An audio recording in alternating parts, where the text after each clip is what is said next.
नमस्कार, मैं हूं निखिल। आप देख रहे हैं द ललन टॉप और ये है हमारी रक्षा मामलों पर खास पेशकश रखवाले में आज 3 स्टोरीज की हम बात करने वाले हैं। चीन का जासूसी जहाज जो श्रीलंका के हम्बनटोटा बंदरगाह पे फिलहाल खड़ा हुआ है, उसकी बात करेंगे। भविष्य के इन्फेंट्री सोल्जर की बात करेंगे जिसका एक डेमो रक्षा मंत्री राजनाथ सिंह को दिया गया, और बात करेंगे महागाथा जो चल रही है प्रोजेक्ट 75I उसकी भी। इन तीनों स्टोरीज पर डिस्कस करने के लिए हमारे साथ हमारे मेहमान स्टूडियो में मौजूद हैं। शिव अरूप, बहुत बहुत स्वागत है शिव आपका। धन्यवाद निखिल।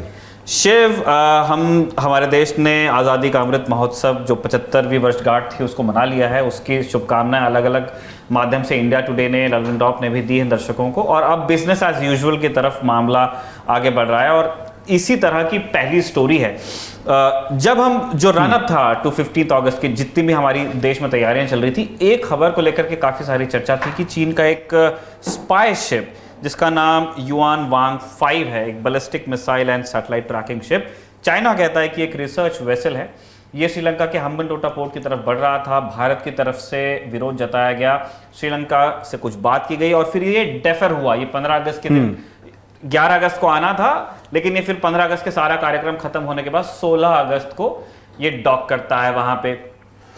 हम ये समझना चाहते हैं कि इस चीज को लेकर के इतनी असहजता, इतनी नर्वसनेस क्यों थी? निखिल, बात ये है कि जब भी चीन का जो नेवी है, नौसेना है, जब भी वो कोई भी जहाज़ डिप्लॉय करते हैं, सर्वेलेंस शिप्स खास तौर पर, उनको एक लेबल देते हैं रिसर्च वेसल या हाइड्रोग्राफी वेसल या ऐसा कुछ। वो कभी भी कुछ सस्पिशियस नाम नहीं देते हैं जैसे सर्वेलेंस वेसल, या क्योंकि ये जो जहाज़ है जो हम्बनटोटा में डॉक हुआ है, ये एक बहुत ही एडवांस्ड मिलिट्री वेसल है। ये जैसे आपने बताया निखिल, ये ballistic missile launches, space launches, satellite trekking, ऐसे सारे मिशंस के लिए डिज़ाइंड है। और ये एक जैसे आपने तस्वीरें में भी देखे, बहुत सारे डिशेस हैं इस पे। It's an advanced vessel Nikhil, और इसमें बहुत सारे इलेक्ट्रॉनिक इंटेलिजेंस सेंसर्स हैं, काफ़ी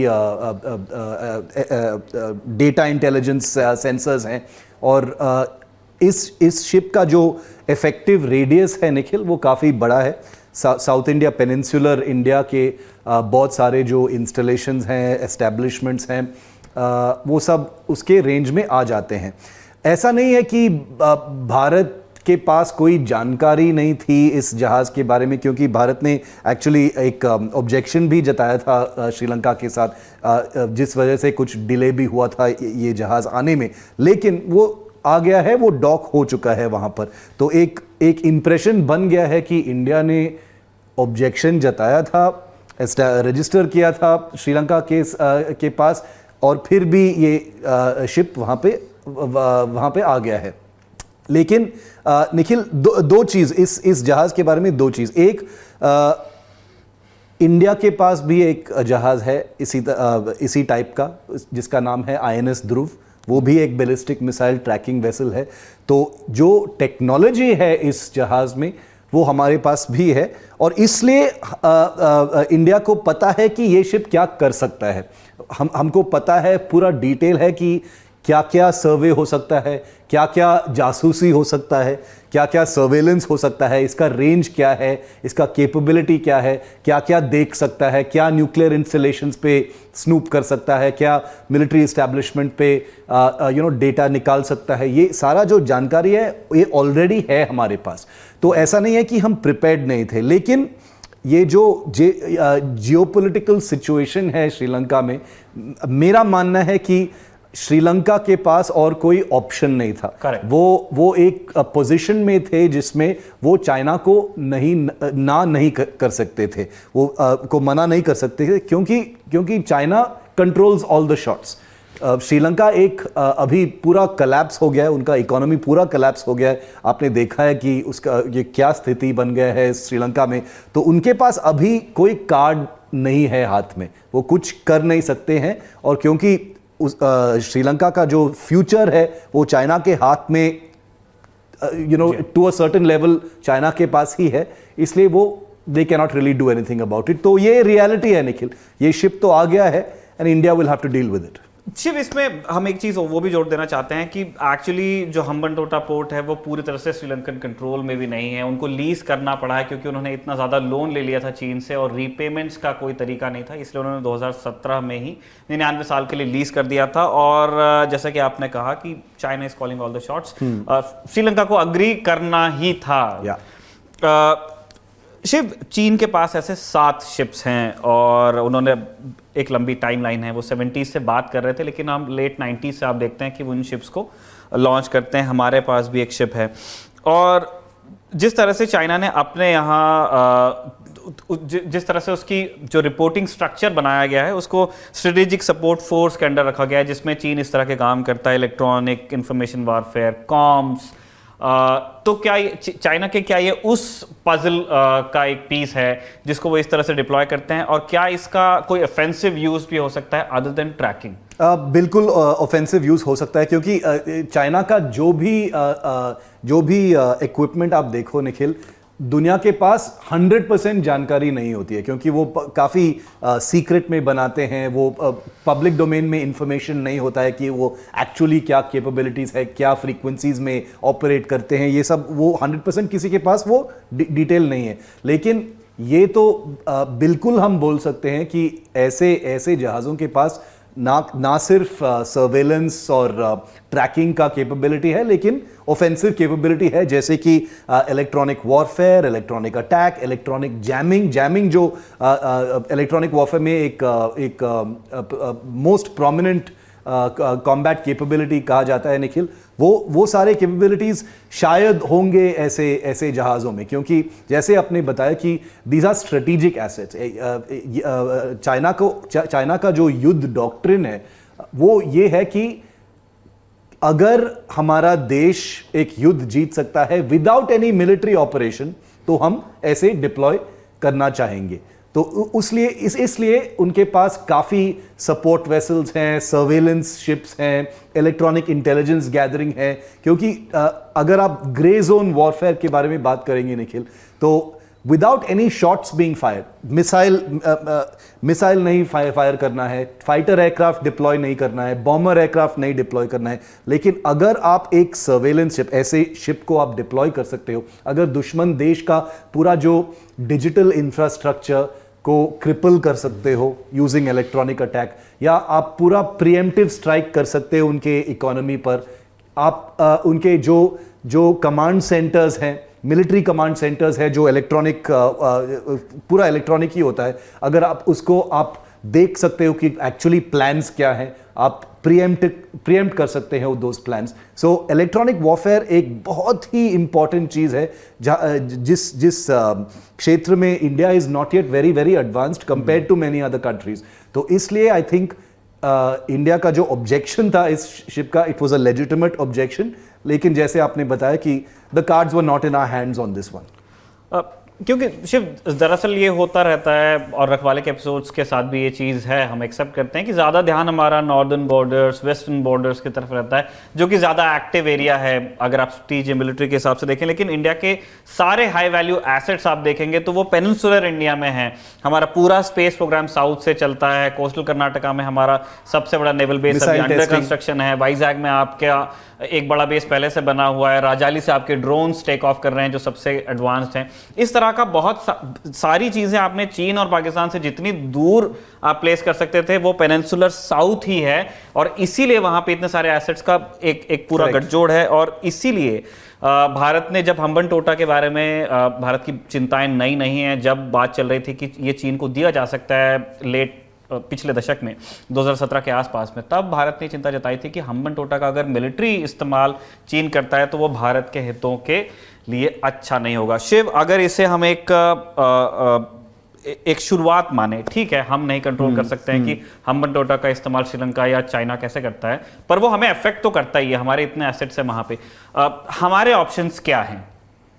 हमारे ऑप्शंस तो डिफेंसिव ऑप्शंस, दो चीज़ें हैं निखिल। हमारे पास डिफेंसिव ऑप्शंस बिल्कुल हैं कि हमको पता है अब कि चाइना का कैपेबिलिटी क्या है। जब चाइना का कोई भी हथियार या जहाज़ या एयरक्राफ्ट कैरियर जो भी हो, अगर वो नज़दीक आ जाए तो इंडिया के लिए भी एक अपॉर्चुनिटी बन जाता है कि हम सीख सके कि दुश्मन के पास एक्चुअली क्या क्या क्या चीज़ें हैं, क्या कैपेबिलिटीज़ हैं। हमारे पास भी जो डिफेंसिव रेडार्स होंगे वो भी चेक कर रहे होंगे कि इस जहाज़ के पास क्या क्या कैपेबिलिटीज़ है, क्या फ्रीक्वेंसीज है। जो सिग्नेचर्स हैं, एक सिग्नेचर्स कहते हैं निखिल, वो सारे वल्नरेबल हो जाते हैं। तो it's a two way game as far as India China is concern.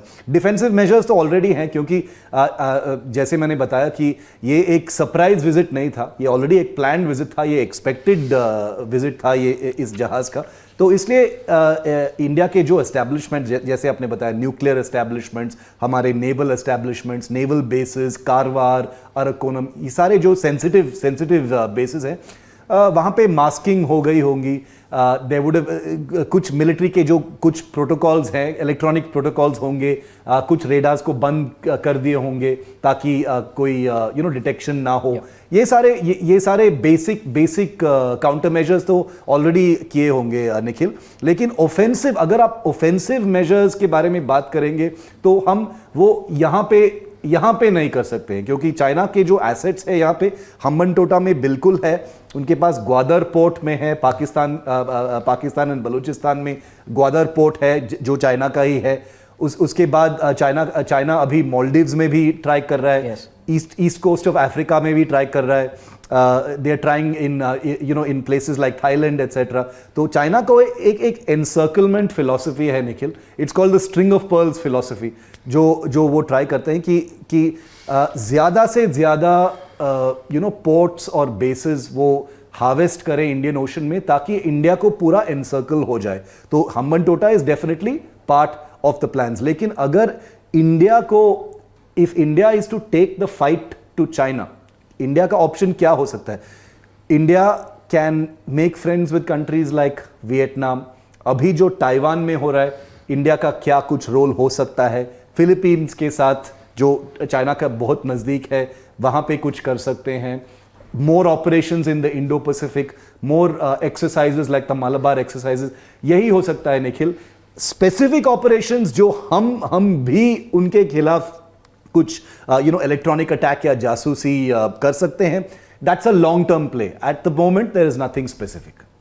चलिए शिव, उस नोट पे हम अगली स्टोरी की तरफ बढ़ते हैं, एफ इंसास। इससे पहले कि आपको लगे कि हम इंसास के बारे में बात कर रहे हैं, हम एक लाइन में इसको क्लियर करना चाहते हैं कि ये इंसास राइफल के बारे में बात नहीं है, future infantry soldier as a system. एक कॉन्सेप्ट की बात हुई थी, अर्ली 2000s में बात चलती थी कि भविष्य का इन्फेंट्री सोल्जर कैसा होगा।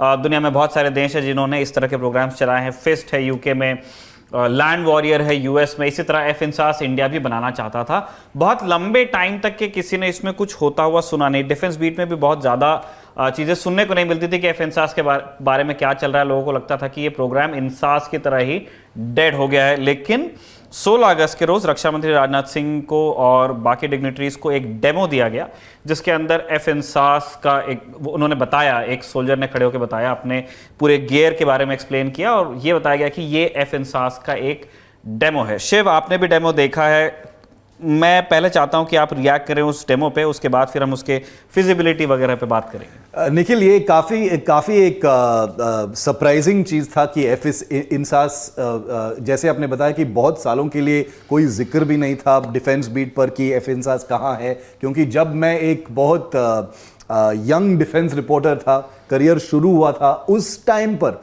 काफ़ी 15-20 साल पहले निखिल, तब से एफ इंसास का जो प्रोजेक्ट सैंक्शन हुआ था, उसका डिटेलिंग और रिव्यू हो रहा था उस टाइम पे। उसके बाद आई थिंक 10-12 साल के लिए कोई जिक्र ही नहीं था एफ इंसास के बारे में, और अभी सडनली ये सामने आ गया है, और वो भी रक्षा मंत्री के सामने। इसका मतलब है कि ये एक डिज़ाइन फेज में नहीं है, ये रेडी है, रोल आउट के लिए भी रेडी है।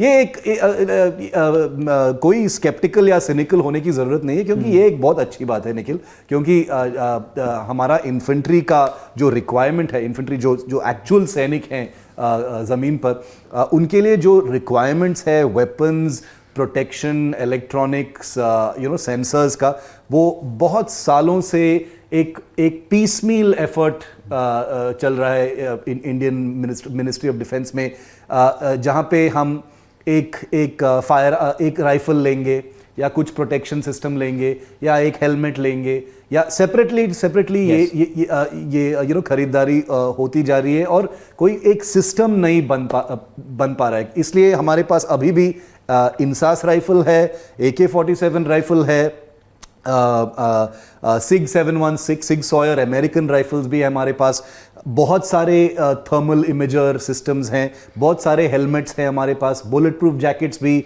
इधर उधर से लेते हैं। को एक cohesive system as a strategy for the infantry soldier अभी तक हुआ नहीं है। कॉन्सेप्ट फेज में एफइनसास बहुत अच्छा लगता है, लेकिन अब देखना पड़ेगा कि एक्चुअली जो डेमोन्स्ट्रेट हुआ है रक्षा मंत्री के सामने, क्या ये एक इफेक्टिव सिस्टम है कि नहीं, वो देखना पड़ेगा। लेकिन अगर वो ऑलरेडी डेमोन्स्ट्रेट हुआ है रक्षा मंत्री के सामने, इसका मतलब है कि it has reached a certain level of maturity, Nikhil.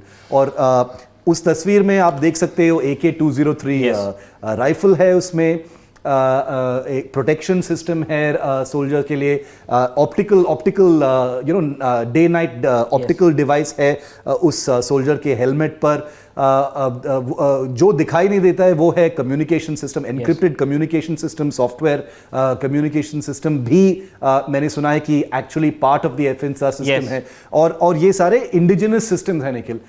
ये एक बहुत ही महत्वपूर्ण और सीरियस इशू ये है कि एफइनसास का जो कॉन्सेप्ट था, पहले से भी कॉन्सेप्ट था कि सारे जो सिस्टम्स हैं वो इंडिजिनस सिस्टम्स होंगे, क्योंकि these are sensitive systems that we can not toy with. इसलिए I think it's actually very good news. ये तो एक बहुत महत्वपूर्ण बिंदु है शिव, जिसके बारे में आप बता रहे हैं कि एफइनसास का जो डेमो रक्षा मंत्री को दिया गया था, उसके बारे में हमें यही बताया गया है कि जितनी भी चीजें हम देख रहे हैं, चाहे वो नी कैप्स हो, एल्बो कैप्स हो, बैलिस्टिक हेलमेट्स हैं, जो आप बुलेट प्रूफ जैकेट देख रहे हैं, उसका वेट भी काफी कम किया गया। पहले सिरेमिक बेस्ड होते थे, अब वो केवलार बेस्ड हैं।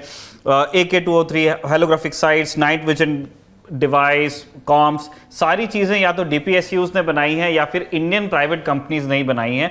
और इसलिए मतलब हम चाह रहे थे कि इस बारे में हम थोड़ी सी बात कर लें।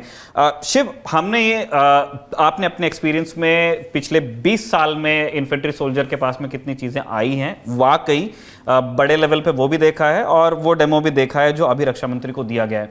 ये डेमो बहुत अच्छा है, लेकिन हमें समझना चाहते हैं कि अगर हम वाकई एफइनसास को रिवाइव कर रहे हैं और हम चाहते हैं कि एक बड़े पैमाने पे ये इंप्लीमेंट हो, तो इसके लिए किस तरह के पुश की जरूरत होगी, किस तरह के कैपिटल और पॉलिसी इनिशिएटिव की जरूरत होगी जब एक साइजेबल चंक ऑफ इन्फेंट्री एफइनसास में जाए, हम डेमोस के फेज से बाहर आए। निखिल देखो, जो भी होता है हमारे डिफेंस प्रोक्योरमेंट में, मॉडर्नाइजेशन में, हथियारों की खरीदारी में, एक चीज़ तो कभी नहीं बदलेगा, वो है कि आपका इन्फेंट्री हमेशा ज़रूरत पड़ेगी।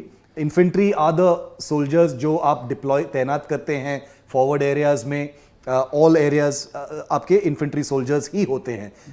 बिल्कुल सही है कि इंडिया के आर्म्ड फोर्सेस काफ़ी एडवांस हो चुके हैं, काफ़ी ऑटोमेशन हो गया है, लेकिन जो बूट्स ऑन द ग्राउंड कहते हैं निखिल, वो हमेशा it will always be a requirement हमेशा रहेगा। इसलिए जो एफइनसास का जो रिक्वायरमेंट था पहले से भी एक प्रायोरिटी चीज़ था, लेकिन मेरा मानना है कि कुछ अर्जेंट रिक्वायरमेंट्स थे या कुछ प्रायोरिटी एक्विजिशंस थे, उसके वजह से इन्फेंट्री का जो पीसमील मॉडर्नाइजेशन, हिस्से में आप जो मॉडर्नाइज करते आ रहे हो, वो एक प्रॉब्लम बन चुका था और एक विशियस साइकिल बन चुका था। इसलिए हमारे पास कुछ ऐसे हथियार हैं, कुछ यूनिट्स के पास सिर्फ इंसास है, कुछ यूनिट्स के पास अमेरिकन राइफल्स हैं, केवलर नी कैप्स या प्रोटेक्शन सिस्टम्स कुछ यूनिट्स के पास हैं, हाईली एडवांस्ड कार्बाइन्स या कॉम्बैट वेपनरी जो है वो सिर्फ स्पेशल फोर्सेस रेजिमेंट्स और यूनिट्स के पास हैं। इसलिए एक स्टैंडर्डाइजेशन बिल्कुल हुआ नहीं है। और कुछ पिछले एपिसोड में भी हमने बात की है निखिल, जैसे वेपनरी का जो डिफरेंट वेपन्स हैं हमारे पास,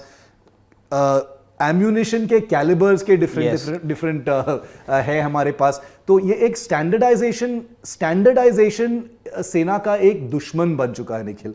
बहुत सालों से एक अटेम्प्ट हुआ है कि weapon systems high altitude clothing, infantry clothing, protection systems, electronic systems, ये एक मॉड्यूलर बन जाए, एक स्टैंडर्डाइज्ड, एक जनरल इशू स्टैंडर्डाइज्ड किट बन जाए, ताकि रोल आउट काफ़ी आसान हो जाए। आप जल्दी से प्री ऑर्डर कर सकते हो और भी ऑर्डर कर सकते हो और आप रोल आउट कर सकते हो। अभी जो हो रहा है वो हिस्से हिस्से में हो रहा है और इसलिए एवरीवन हैज़ डिफरेंट इक्विपमेंट। मेरा ये एक होप है कि FINSAS के बाद अगर ये सारे जो पैरामीटर्स, इक्विपमेंट जो हैं, होलोग्राफिक साइट, ये वो हेलमेट, अगर आप पूरा आपने फिक्स किया है, आप सेटिस्फाइड हैं कि ये सारा हाई क्वालिटी चीज़ है, पूरा आत्मनिर्भर है, इंडिया में बन रहा है, तो इसको मैस प्रोड्यूस करना चाहिए, एक लॉक करना चाहिए इस इन क्राइटेरिया ऑफ दिस इक्विपमेंट और पूरा रोल आउट करना चाहिए, बिल्कुल रोल आउट करना चाहिए। बिल्कुल। और जिस दिन FINSAS का डेमो हुआ उस दिन बहुत सारी और चीज़ें भी आर्म फोर्सेस को दी गई। निपुण माइंस हैं उसके अंदर, लैंडिंग क्राफ्ट असॉल्ट, LCAs, ये पैंगोंग सो में जल्दी सोल्जर्स को एक किनारे से दूसरे किनारे ले जाने के लिए, अभी भी इससे पहले बाउट्स इस्तेमाल होती थी, अब मोटर बोट्स भी थी, लेकिन लैंडिंग क्राफ्ट जब आपके पास में होते हैं तब काफ़ी रैपिडली आप कर सकते हैं, दौड़ते हुए सोल्जर्स उसमें चढ़ सकते हैं और फिर वो तुरंत विद इन सेकेंड्स वो टेक ऑफ कर जाता है। तो वो सारे पिक्चर्स भी हम आपको दिखाएंगे ज़रूर। शिव, अगली स्टोरी पर हम चलना चाहते हैं FINSAS के बाद में, जो कि आखिरी स्टोरी भी है रखवाले की आज की। 75I, जब आप और संदीप दोनों हमारे मेहमान हुआ करते थे और जब हम पहले 75I की बात करते थे, तब मुझे याद है कई एपिसोड्स में आपने कहा है कि जब मैं ये चीज़ कर रहा था तब ये इस 75I की बात हुई है। हमारी उम्र अभी बहुत कम है रखवाले की, लेकिन बावजूद इसके जो 2-2.5 साल में हमने एपिसोड्स बनाए हैं, अब मैं अपने पुराने एपिसोड्स याद करने लगा हूं जिसमें 75I की बात हमने की थी। इन शॉर्ट दर्शक ये जान ले, 75I है 75 इंडिया, भारतीय नौसेना के लिए इसमें बनाई जाने वाली हैं 6 सबमरीन्स। एक 30 ईयर सबमरीन बिल्डिंग प्रोग्राम था जिसमें हम 2030 तक के 24 सबमरीन्स बनाना चाहते थे। 6 हम बना चुके हैं कलवरी क्लास की, जो अगले साल तक की पूरी तरह से नेवी को डिलीवर हो जाएंगी। बाकी 6 जो हम AIPs, एयर इंडिपेंडेंट प्रोपल्शन के साथ बनाना चाहते थे, उसके लिए 75I हमने नाम दे दिया है। बहुत टाइम से बात चल रही है और शिव पिछले एपिसोड्स में कह चुके हैं कि इस डेकेड में जो ये जो दहाई चल रही 2030, उससे पहले मेटल कटिंग होगी नहीं। शिव, उसी से जुड़ी अब एक और जानकारी सामने आई है कि 75I को लेके जितने OEMs थे उनमें से एक और जो पार्टी है, जो रशियंस हैं, उन्होंने ये कहा है कि आपने 75I का जो RFI जिस तरह से निकाला है, बहुत अनरियलिस्टिक एक्सपेक्टेशंस आपने रख दी हैं और इसीलिए हमें लगता है कि शायद हम पार्टिसिपेट नहीं करेंगे। जब इस एपिसोड की शूट नहीं शुरू हुआ था तब आप बता रहे थे कि रशियंस ने कहा तो है, लेकिन इसको एक कॉन्टेक्स्ट में देखने की जरूरत है। क्या आप वो बात दर्शकों से शेयर करना चाहते हैं? निखिल, ये रशियंस का प्रेशर टैक्टिक्स है। ये रशियन का एक बहुत पुराना खेल है कि थोड़ा माइंड गेम्स खेलें, कुछ प्रेशर लगाएं इंडियन सरकार पर, क्योंकि रशिया तो पुराना खिलाड़ी है इंडियन कॉन्टेक्स्ट में, इंडियन डिफेंस कॉन्टेक्स्ट में। इतने सालों से ये हथियार भेज रहे हैं, तो उनको Russians know Indians better than Indians know themselves, ये एक एक्चुअली एक प्रॉवर्ब भी है निखिल।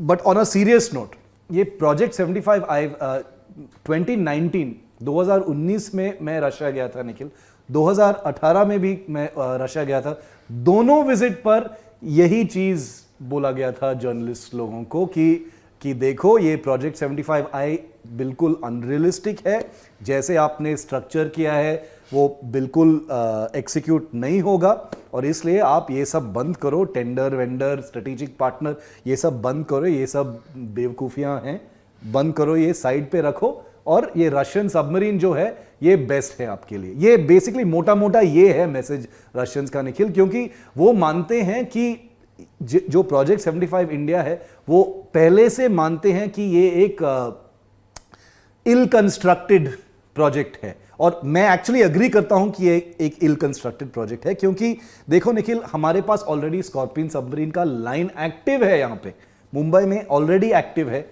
6 सबमरीन्स बनेंगे उस लाइन पे already. I think 3 are in service, 3 more are to be delivered to the Indian navy. आपने बहुत साल, बहुत पैसे, बहुत रिसोर्सेज लगाए उस सबमरीन लाइन में।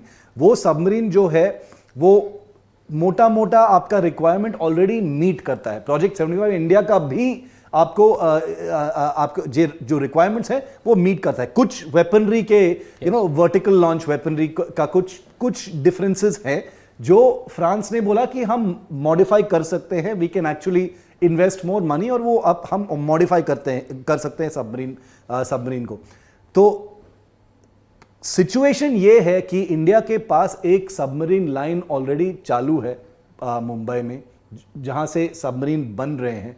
वो जो सबमरीन्स बन रहे हैं उस लाइन पर, वो आपके प्रोजेक्ट 75 इंडिया के भी रिक्वायरमेंट्स एक्चुअली बेसिकली मीट करते हैं। वो भी अटैक सबमरीन्स हैं, डीजल इलेक्ट्रिक अटैक सबमरीन्स हैं। फ्रांस बोल रहे हैं कि अगर कुछ मॉडिफिकेशंस होने हैं इसमें, जैसे air independent propulsion, vertical launch systems for BrahMos missile, ये सब हम कर सकते हैं। अगर आप इंडिकेशन दोगे अभी से, हम काम शुरू कर सकते हैं अभी से, लेकिन बता दो। लेकिन अभी ये जो प्रोजेक्ट 75 इंडिया है, ये स्ट्रक्चर काफ़ी कॉम्प्लिकेटेड है निखिल। स्ट्रेटेजिक पार्टनर होंगे, एक इंडियन पार्टनर होगा, एक फॉरेन पार्टनर होगा, दोनों साइड पे टेंडर होंगे, उसके बाद फोर्सिबली उनको टुगेदर काम करना पड़ेगा। तो ये एक ऑलरेडी शुरू से ही एक स्ट्रक्चर काफ़ी कॉम्प्लिकेटेड है। और रशिया का ये परसेप्शन है कि they may not have a chance, क्योंकि स्कॉर्पियन सबमरीन ऑलरेडी इंडिया के हाथ में है। तो इसलिए ये सारा प्रेशर टैक्टिक्स बना रहे हैं कि अगर हम बोलेंगे कि इसको हटाना है, नहीं तो हम इससे बाहर जाएंगे, शायद इंडिया का it might make the entire deal collapse. और इंडिया का रिक्वायरमेंट बहुत अर्जेंट है ऐसे सबमरीन्स के लिए, और क्या we can push them into making a decision on this. ये है, these are pressure tactics, age old pressure tactics by Russia. Shiv, बिल्कुल हम आपके इस आर्ग्यूमेंट से एग्री करते हैं, प्रेशर टैक्टिक्स वाली, क्योंकि हमारे दर्शकों को याद होगा अभी कुछ ही एपिसोड्स पहले जो INS हंसा में जो फाइटर कॉन्टेस्ट चल रहा है नेवी के लिए, उसमें यूएस के लिए भी यही कहा जाता है कि ये एक प्रेशर टैक्टिक है, वरना जो इंडिया में है वो काफी एक डायरेक्शन में बात काफी आगे जा चुकी है। आप उस एपिसोड को देख लीजिएगा। शिव, हम ये समझना चाहते हैं कि रशियंस ने तो आपने बताया कि उन्होंने क्यों ये बात कही होगी, लेकिन इससे पहले भी स्वीडिश OEM साब इसको छोड़ के जा चुका है। फ्रांस के नेवल ग्रुप ने ऐसा कहा था कि हो सकता है कि हम शायद RFI को रिप्लाई ना करें। इस तरह की बातें बाकी पार्टनर्स को लेकर भी कही जा रही हैं। साउथ कोरिया, जर्मनी, ऑफिशियली किसी ने नहीं कहा है कि हम नहीं बनाएंगे, पैसा कौन छोड़ता है, लेकिन इस तरह के हिंट्स उन्होंने दिए हैं।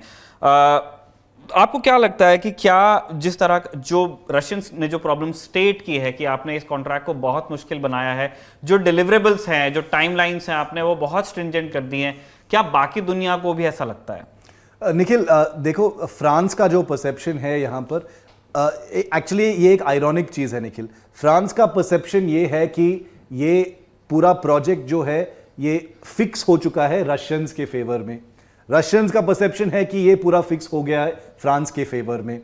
जो प्रोजेक्ट का स्ट्रक्चर जो है वो एक्चुअली काफ़ी अनरियलिस्टिक है निखिल, क्योंकि इतने सारे मूविंग पार्ट्स हैं, मूविंग हिस्से हैं इस प्रोजेक्ट में कि आप कैसे करोगे। ऑलरेडी आपका प्रोक्योरमेंट प्रोसीजर काफ़ी लंबा और काफ़ी धीरे चलता है।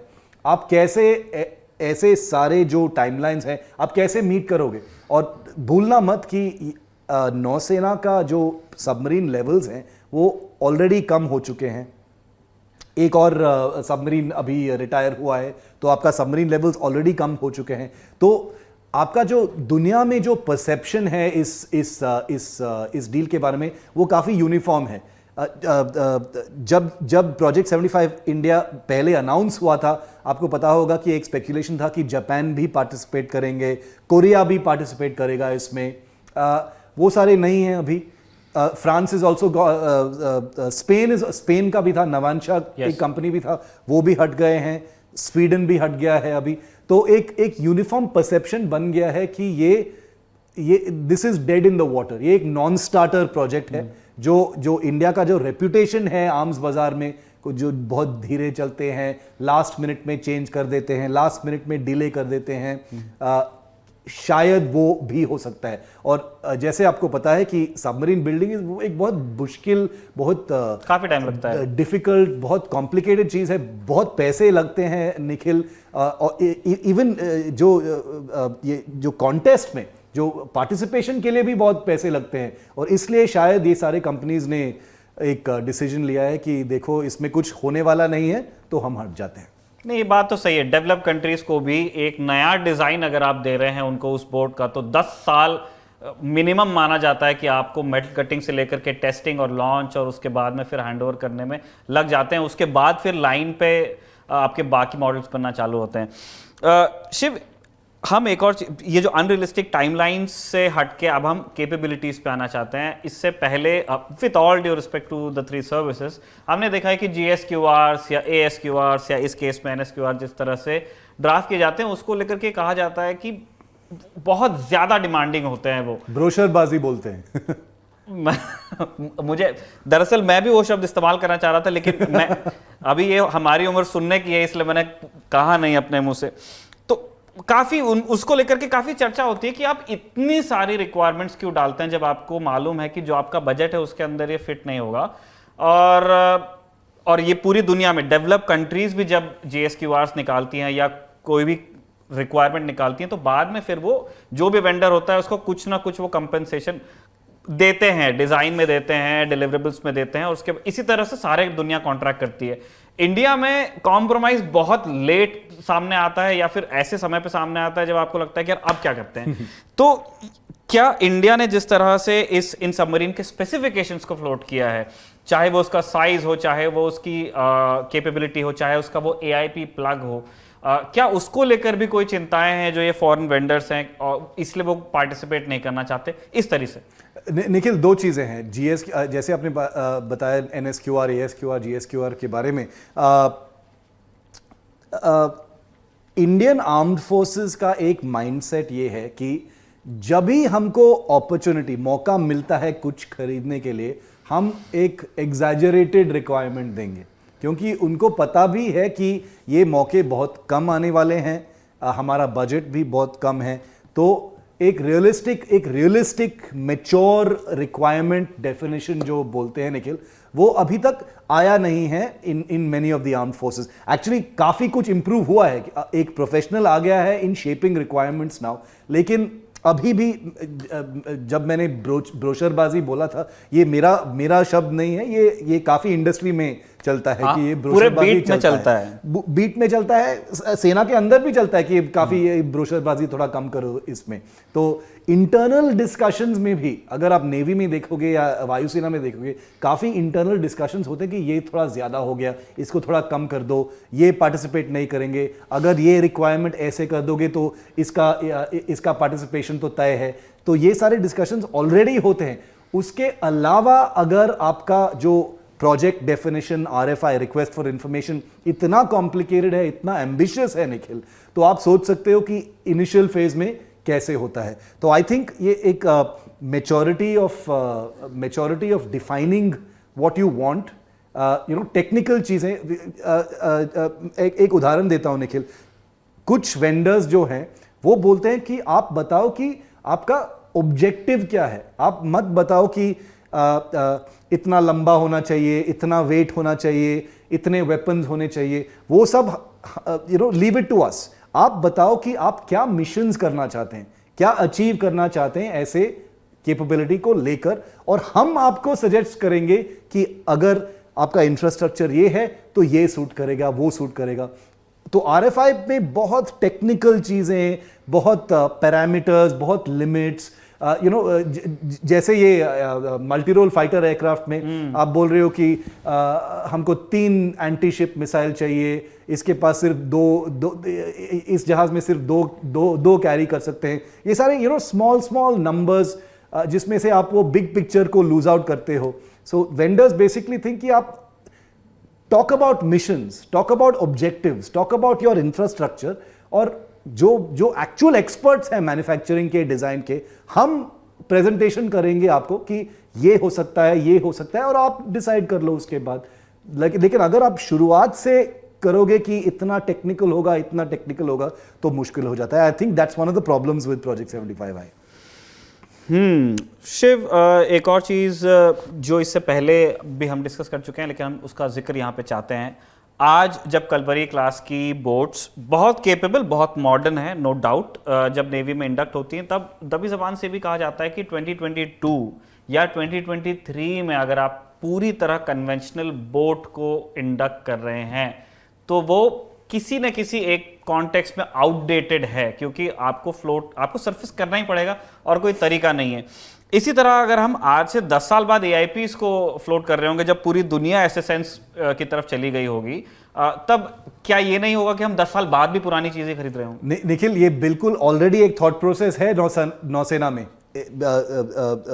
Believe me when I tell you कि नौसेना और गवर्नमेंट के अंदर एक सेक्शन ऑलरेडी है जो बोलता है कि ये सारा जो कन्वेंशनल सबमरीन का का टेंडर आप निकाल रहे हो, ये सब बंद करो.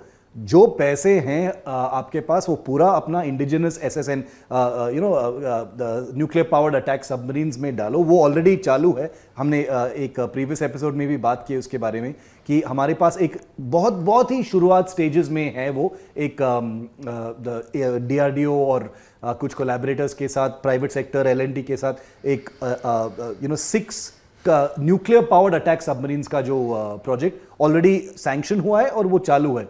तो अगर आप उस पे पूरा फोकस करोगे, टेक सम मोर, एक एक्चुअली एक लंबा प्लान है. कुछ लोग बोलते हैं कि आपके पास स्कॉर्पियन सबमरीन्स हैं, कुछ और ले लो स्कॉर्पियन सबमरीन्स, एक स्टॉप गैप के लिए, आपके नंबर्स को बढ़ाने के लिए कुछ और सबमरीन्स ले लो. वो एक लो रिस्क ऑप्शन है क्योंकि आपके पास ऑलरेडी मैन्युफैक्चरिंग लाइन, ट्रेनिंग है, इंफ्रा है, सब कुछ है. अब low risk, low cost, relatively low cost option है. और आप पूरा जो ताकत है, रिसोर्स है, पैसे है, बजट, सब कुछ है, वो आप अपने SSN nuclear powered attack submarine line पे डाल दो, क्योंकि उसका जो बेनिफिट होगा वो 10 साल के बाद तो it will have a cascading effect. आपको जो engine, nuclear powered engine, nuclear engine, nuclear powered facilities जो सबमरीन में है, वो सारा आपका पूरा एक्सपीरियंस बन जाएगा. और उसके बाद एक पूरा फैमिली ऑफ सबमरीन्स आप बना सकते हो based on that one design. तो वो भी एक बिल्कुल एक थॉट प्रोसेस है निखिल, कि diesel electric conventional submarine already obsolete हो जाएंगे. एयर इंडिपेंडेंट प्रोपल्शन ऑलरेडी एक एक्टिव टेक्नोलॉजी है बहुत सबमरीन्स में, बट जब तक हमको मिलता है, भारतीय नौसेना को मिलता है, तब तक ये ऑलरेडी एक ऑब्सोलीट चीज होगी. नहीं ऑब्सोलीट तो कम से कम ऐसी चीज हो जाएगी जिसमें कोई भी एज नहीं रहेगा, वो सबके पास है. पाकिस्तान का AIP प्रोग्राम बहुत मैच्योर है. करेक्ट. उनके पास में AIP सबमरीन्स हैं और वो AIP सबमरीन्स पे काम भी कर रहे हैं. कुछ उनके देश में बन रही है, कुछ चीन में बन रही है. तो ये एक अच्छी चीज, उन्होंने सही टाइम पे सही टेक्नोलॉजी को स्पॉट किया और वो उस तरफ अपना, जिसको कहते हैं ना कि जितना पैसा है सही जगह पे आप लगाओ, सही घोड़े पे आप लगाओ, तब हो सकता है आप दाव जीतो. पाकिस्तान ने पहले ही ये देखा था कि वो सी डिनाइल में ही जीते हैं, क्योंकि उनको सरफेस कैपेबिलिटी उनकी कभी भी जो उनके एडवर्सरीज हैं उसके बराबर आएंगे नहीं, इसलिए वो डिनाइल में चलते हैं. सी डिनाइल की बात कर रहा हूं. और वो फिर सबमरीन्स में इन्वेस्ट कर रहे हैं और देख रहे हैं कितना बढ़िया प्रोग्राम वहां पे चल रहा है. शिव, अगर वाकई हम इस रास्ते चले जाते हैं, मतलब ये बिल्कुल ही अब जैसे इफ्स एंड बट्स वाली बात चल रही है कि आप अटैक सबमरीन से बना लो न्यूक्लियर SSNs, और अगर उनको भी अगर हम अभी बनाना शुरू करते हैं तो उसमें भी कुछ टाइम तो हमें लगेगा ही. और किस नंबर की हमको जरूरत पड़ेगी अगर हम SSNs की तरफ जाने के बारे में वाकई सोच लेते हैं तो, और जंग कर देते हैं 75i को? अगर प्रोजेक्ट 75 को जंग करते हैं निखिल, हमारा जो न्यूक्लियर पावर्ड अटैक सबमरीन का प्रोजेक्ट है उसका प्रोजेक्ट डेफिनेशन में है 6 सबमरीन. रिक्वायरमेंट है इनिशियली 6 सबमरीन्स, लेकिन जो एक्चुअल रिक्वायरमेंट होगा अगर ये प्रोजेक्ट सक्सेसफुल होगा, और कोई ऑप्शन नहीं है निखिल, वो सक्सेसफुल होना ही है. और मेरा मानना है कि जो पार्टिसिपेंट्स हैं इस प्रोजेक्ट में, वो है DRDO, वो है L&T, वो है MDL, हमारा जो न्यूक्लियर एडमिनिस्ट्रेशन है, वो सारे इन्वॉल्व हैं. कुछ आउटसाइड हेल्प भी मिल रहा है शायद रशिया से, लेकिन ये बिल्कुल सक्सेसफुल होगा. ये एक प्रायोरिटी प्रोजेक्ट है गवर्नमेंट और नौसेना के लिए. लेकिन मेरा मानना है कि आई थिंक ये ऑलरेडी शुरू हुआ है. मेरा मानना है कि maybe in another 10-12 years शायद we will see the first boat in service में आ जाएगा। एक थोड़ा इट्स अ लिटिल ऑप्टिमिस्टिक, एक ऑप्टिमिस्टिक व्यू है, लेकिन I think in 10-12 years it can enter service. और टोटल नंबर और जो रिक्वायरमेंट होगा नौसेना के, not less than 25 submarines, nuclear powered attack submarines का मिनिमम रिक्वायरमेंट इंडिया के लिए। इंडिया का जो पूरा जो तट है, कोस्ट है, ओशियनिक रिस्पॉन्सिबिलिटीज है, एरिया ऑफ रिस्पॉन्सिबिलिटी है इंडियन ओशन में, I think not less than 25 submarines will be required of that kind. क्योंकि तब तक कि आपके कन्वेंशनल्स भी जितने हैं और जितने आप नए भी बना रहे हो, उसको या तो मेंटेनेंस की जरूरत पड़ने लगेगी या तो फिर वो रिटायर आप किसी टाइम पे। और तो वो आपको इतना दूर भी नहीं जा सकते निखिल। हम सबमरीन लेकर बहुत दूर जाना चाहते हैं इंडियन ओशन में, और कन्वेंशनल सबमरीन्स के साथ हम नहीं कर सकते हैं अभी। ठीक है, तो उम्मीद पे दुनिया टिकी हुई है, उम्मीद पर रखवाले और देश भी टिका हुआ है। हम उम्मीद करते हैं कि हमारे देश के जो नीति निर्माता हैं वो 75I या एसएसएन्स को लेकर के कोई पक्का निर्णय ले लें। मेरे मतलब जब तक मैं रखवाले कर रहा हूँ तब तक के मैं, वरना फिर वहाँ में भी यही करना पड़ेगा कि भाई जब हम रखवाले करते थे तब हम इस तरह की बातें करते थे। हम नहीं चाहते हैं ऐसा हो। हम चाहते हैं कि आप रखवाले के सारे एपिसोड्स देखें, अपनी प्रतिक्रिया दें और हमसे जुड़े रहें। बहुत बहुत शुक्रिया आपका भी, और बहुत बहुत शुक्रिया शिव, आपका अपने आप में वक्त दिया उसके लिए। Thank you. धन्यवाद Nikhil, thank you so much.